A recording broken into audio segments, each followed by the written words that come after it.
Hi students, అందరూ ఎలా ఉన్నారు? దిస్ ఈస్ కృష్ణమూర్తి, మీ కెమిస్ట్రీ ఫ్యాకల్టీ. వెల్కమ్ టు వీకెమ్ అకాడమీ. ఆల్రెడీ మీకు తెలుసు, ఐపీ సిరీస్లో మనం 2 మార్క్ క్వశ్చన్ అండ్ ఆన్సర్స్ అయితే చేస్తున్నాము. వీడియోస్ 2 మార్క్ క్వశ్చన్స్తో పాటు ఆన్సర్స్ ఎక్స్ప్లెనేషన్స్ కూడా ఇస్తున్నాము. ఆల్రెడీ రీసెంట్గా ఈక్విలిబ్రియం చాప్టర్ మీద కూడా చేస్తున్నాము. అయితే ఇప్పుడు అంటే ఇదే ఫస్ట్ టైం కానీ మీరు చూస్తున్నట్లయితే మన యూట్యూబ్ ఛానల్ని దయచేసి అందరూ కూడా సబ్స్క్రైబ్ చేసుకోండి. మన ఛానల్లో కంటెంట్ నచ్చితే లైక్ చేయండి. అలాగే మీకు ఏ వీడియో కావాలో కూడా కామెంట్ చేయండి. అట్ ద సేమ్ టైం మీ ఫ్రెండ్స్కి ఏంటంటే మన కంటెంట్ నచ్చితే షేర్ చేయండి, వాళ్ళకు కూడా యూజ్ అవుతుంది. రైట్. సో మీ ముందున్న నేను కెమిస్ట్రీ ఫ్యాకల్టీ కృష్ణమూర్తి. నాకు 16 years ఆఫ్ ఎక్స్పీరియన్స్ ఉంది. నేనైతే జేఈ, నీట్, సిఈటి ఇలా డిఫరెంట్ కాంపిటేటివ్ ఎగ్జామ్స్కి అయితే టీచ్ చేస్తున్నాను. బిలో 1000 ఏంటంటే అడ్వాన్స్డ్ ర్యాంక్స్ ప్రొడ్యూస్ చేసిన స్టూడెంట్స్ని బిలో 1000 ర్యాంక్స్ని కూడా ప్రొడ్యూస్ చేశాను. ఓకేనా? So experienced ఫ్యాకల్టీనే. సో నాకున్న అనుభవంతో, ఇన్నాళ్ళ అనుభవంతో కొత్త ఎగ్జామ్ ప్యాటర్న్ చేంజ్ అయింది కదా, పిల్లలకి హెల్ప్ అవుతున్న ఉద్దేశంతో మాత్రమే వీడియోస్ అయితే చేస్తున్నాను. సో నేను ఆల్రెడీ వెల్ ఎస్టాబ్లిష్డ్ కాలేజీలో పనిచేస్తున్నాను. సో మా స్టూడెంట్స్కి ఏవైతే ఇస్తున్నానో ఇంపార్టెంట్ క్వశ్చన్స్ అనే లిస్ట్ కానీ లేకపోతే ఆ టిప్స్ కానీ సేమ్ మన యూట్యూబ్ ఛానల్లో అయితే షేర్ చేస్తున్నాను. అదైతే అర్థం చేసుకోండి. ఓకేనా?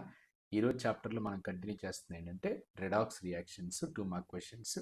డిలే లేకుండా స్టార్ట్ చేసేద్దాం. ఓకే, దీంట్లో మీరు అబ్జర్వ్ చేసినట్లయితే ఫస్ట్ క్వశ్చన్ ఏంటి? What is redox reaction? Give an example. నాకు తెలిసినంత వరకు ఏ స్టూడెంట్ అయినా కూడా రాయగలిగే క్వశ్చన్ అండ్ చాప్టర్, అంటే చాలా ఈజీ చాప్టర్, మోర్ ఓవర్ చాలా తక్కువ నెంబర్ ఆఫ్ 2 మార్క్ క్వశ్చన్స్ ఉన్న చాప్టర్. ఓకేనా? So redox reactions name indicates very clearly. Red plus aux అంటే ఆర్ఈడి అంటే రిడక్షన్. ఆర్ఈడి అంటే ఏంటన్నా రిడక్షన్. అలాగే ఓఎక్స్ అంటే ఏంటి? ఆక్సిడేషన్. ఓఎక్స్ అంటే ఏంటి? ఆక్సిడేషన్. ఏ రియాక్షన్స్లో అయితే both reduction and oxidation takes place, ఏ రియాక్షన్స్లో అయితే ఆక్సిడేషన్ రిడక్షన్ రెండూ జరుగుతాయో వాటిని మనం ఏమంటాము?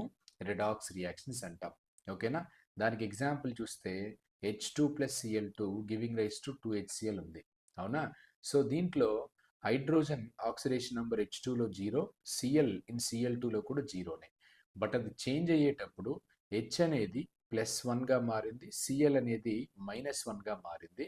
సో మీరు జాగ్రత్తగా అబ్జర్వ్ చేసినట్లయితే 0 to +1, 0 to +1 కాబట్టి ఇంక్రీజ్ ఇన్ ఆక్సిడేషన్ నంబర్, దాన్ని మనం ఆక్సిడేషన్ అంటాము.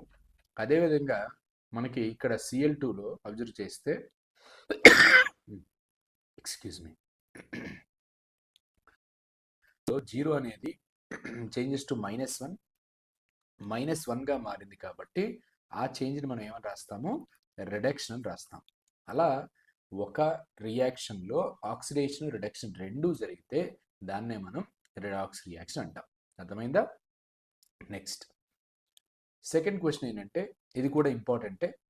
What is disproportionation reaction? What is disproportionation reaction? Give an example అన్నాడు.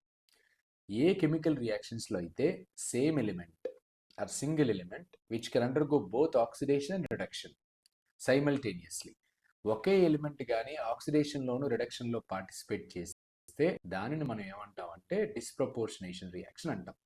ఇప్పుడు దానికి ఎగ్జాంపుల్ తీసుకుంటే Cl2 ఉంది, NaOH రియాక్ట్ అయితే మనకి ఏమొస్తుంది? NaCl వస్తుంది, అలాగే NaClO3 వస్తుంది కదా. సోడియం క్లోరైడ్, సోడియం క్లోరేట్ వస్తుంది.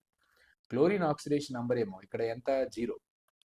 అదే ఇక్కడికి వచ్చేసరికి మీకు అబ్జర్వ్ చేస్తే ఇది 0 has been changed to -1. 0 to -1 అంటే ఆక్సిడేషన్ నంబర్ డిక్రీజ్ అయింది కాబట్టి decrease in oxidation number is called reduction. అదే మీరు ఇక్కడ NaClO3లో కానీ మీరు అబ్జర్వ్ చేసినట్లయితే అక్కడ ఏమైంది? NaClO3లో అబ్జర్వ్ చేస్తే మీకు ఏమైంది? అక్కడ క్లోరిన్ ఆక్సిడేషన్ నెంబర్ అంతా +5 అంటే 0 has been changed to +5. 0 to +5 కాబట్టి దీన్ని ఏమన్నాము? ఆక్సిడేషన్. ఏమన్నా దాన్ని? ఆక్సిడేషన్. అంటే అబ్జర్వ్ చేసినట్లయితే మీరు దీంట్లో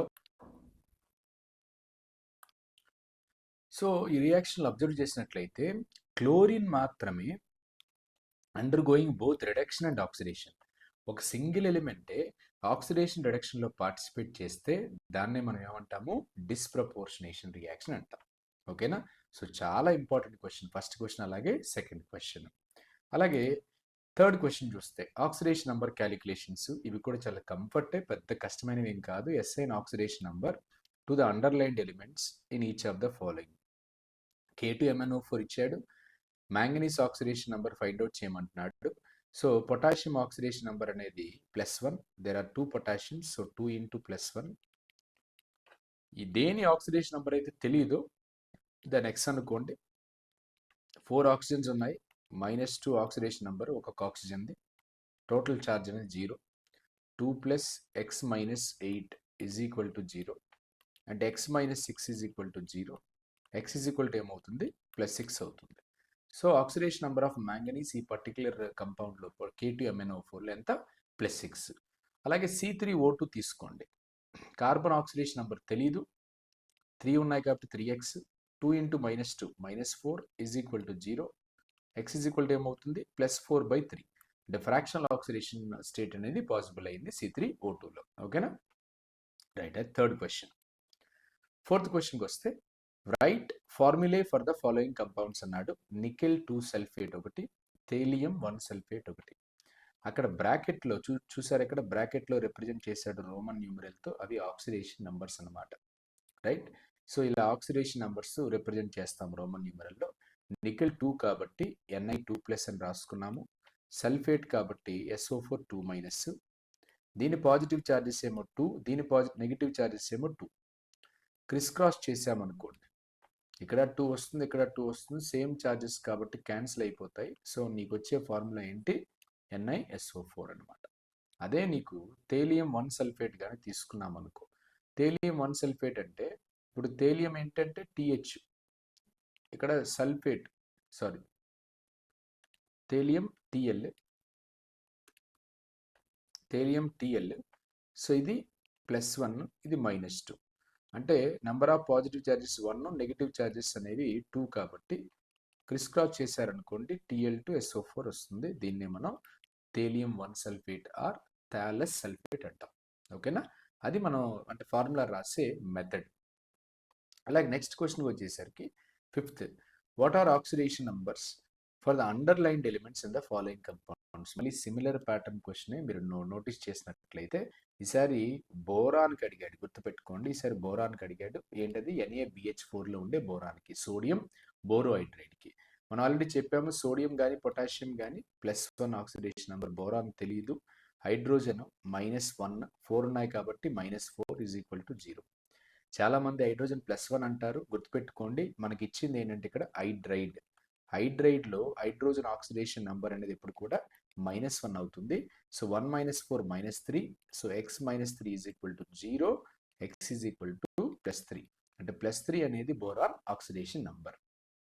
అలాగే C6H12O6, so there are 6 carbons అండి, కార్బన్ అండర్లైన్ చేశాడు కాబట్టి 6x అన్నాడు.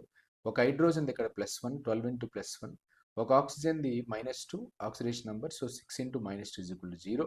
సో 6x + 12 - 12, అంటే +12 - 12 క్యాన్సిల్ అయింది, 0. సో x ఏమవుతుంది, 0 oxidation number. Carbon in glucose C6H12O6లో అయితే ఆక్సిడేషన్ నెంబర్ ఎంత, 0 అవుతుంది. ఓకేనా? అండ్ ఈ చాప్టర్లో లాస్ట్ క్వశ్చన్, ఇది చాలా కంఫర్టబుల్ కదా, ఓన్లీ 6 క్వశ్చన్సే.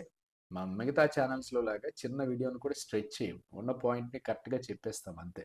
సో అంతకు మించి ఎక్స్ట్రాగా అన్నెసెసరీగా చెప్పాల్సిన అవసరం కూడా మనకి లేదు. Right. So what is the oxidation number of the underlined elements in the following compounds. H2S2O8. H2S2O8 అంటే పరాక్సీ డైసల్ఫ్యూరిక్ యాసిడ్, దీన్నే మనం మార్సల్స్ యాసిడ్ అంటాము, అయితే బెటర్గా అర్థం కావడానికి ఏంటంటే కొంచెం ఏంటంటే స్ట్రక్చర్ ఎలాబరేట్ చేస్తున్నాను. మార్సల్స్ యాసిడ్ కానీ sulphur central atom, double bond O ఇది S, డబల్ బాండ్ OH, అలాగే ఇటువైపు కూడా OH. అయితే ఏవైతే మిడిల్లో ఉన్నాయో ఇవి పరాక్సీ ఆక్సిజన్స్, దీని ఆక్సిడేషన్ నెంబర్ -1. రిమైనింగ్ ఆక్సిజన్స్ అన్ని కూడా ఆక్సిడేషన్ నెంబర్ ఏమవుతుంది -2 అవుతుంది. ఇది కూడా -2, ఇది -2, ఇది -2. హైడ్రోజన్ది మనకి +1 ఆక్సిడేషన్ నెంబరు మీరు నోటీస్ చేసినట్లయితే. సో ఇప్పుడు దీనిలో సల్ఫర్ 2 ఉన్నాయి, మనకు తెలియదు కాబట్టి ఆక్సిడేషన్ నెంబర్ 2x, -1 -1 -2, అలాగే +1 అంటే హైడ్రోజన్స్ +2 అవుతుంది. 6 ఆక్సిజన్స్ -2 ఉన్నాయి, సో -12, 6 × -2 -12 0. ఇది క్యాన్సిల్ అయిపోయింది. 2x - 12 0. x ఏమైంది +6. కొంచెం ఎక్స్క్యూజ్ చేయండి. x +6 ఇది అంటే సల్ఫర్ ఆక్సిడేషన్ నెంబర్ ఎంత అయింది ఇక్కడ +6 అయింది దేంట్లో మార్సల్స్ యాసిడ్లో. అలాగే CH3COOH అంటే ఎసిటిక్ యాసిడ్, దీంట్లో ఇది స్ట్రక్చర్, బట్ దీంట్లో 2 కార్బన్స్ ఉన్నాయి నోటీస్ చేయండి. ఈ కార్బన్ అండర్లైన్ చేశాడు, ఈ కార్బన్ కూడా అండర్లైన్ చేశాడు, 2 కార్బన్ని అండర్లైన్ చేశాడు. సో ఫస్ట్ కార్బన్ దాన్ని అబ్జర్వ్ చేసుకుంటే ఈ పర్టికులర్ హైడ్రోజన్ అనేది +1, ఇది +1, ఇది +1 అంటే ఈ కార్బన్ అప్పుడు ఏమవుతుంది x + 3 = 0 అవుతుంది. అంటే x ఏమవుతుంది -3 అవుతుంది. అది ఈ కార్బన్కి వచ్చేసరికి ఏమవుతుందంటే ఇక్కడ ఆక్సిడేషన్ నెంబర్ కానీ మీరు అబ్జర్వ్ చేసినట్లయితే ఇక్కడ ఇది -2, ఇక్కడ OH అంతా కూడా -1, OH గ్రూప్ -2 -1 అంటే x - 3 = 0 అంటే x ఏమవుతుంది +3 అవుతుంది. అంటే ఒక కార్బన్ ఆక్సిడేషన్ నెంబర్ -3 అయితే ఇంకొక కార్బన్ ఆక్సిడేషన్ నెంబర్ ఏమవుతుంది +3 అవుతుంది. అర్థమైందా లేదు? చాలా సింపుల్ చాప్టర్. ఈ పర్టికులర్ చాప్టర్లో మొదటి 2 క్వశ్చన్స్ అనేవి మోస్ట్ ప్రాబబిలిటీ ఉన్న క్వశ్చన్స్. అంటే what is redox reaction and what is డిస్ప్రపోర్షనేషన్ reaction ఉంది కదా, దానికి ఎక్కువ ప్రాబబిలిటీ ఉంది, రావడానికి అవకాశం ఎక్కువ ఉంది. కాబట్టి ఆ 2 క్వశ్చన్స్ పర్ఫెక్ట్గా చదవండి. ఆక్సిడేషన్ నెంబర్ క్యాలిక్యులేషన్స్ అనేవి ఈజీగా చేయొచ్చు.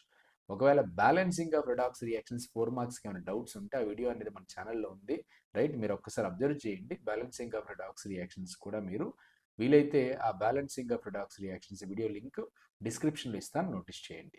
ఓకేనా? సో ఐపీ సిరీస్ని అయితే డీటెయిల్డ్గా ఫాలో అవ్వండి. 80+ అవుట్ ఆఫ్ 85 మార్క్స్ వచ్చే స్కోప్ అనేది ఉంటుంది, రైట్? మీకు ఇంకేమైనా ఉంటే డౌట్స్ ఉన్నా కూడా కామెంట్ బాక్స్ కామెంట్ మన ఛానల్లో. Until then, signing off. Thank you. Bye.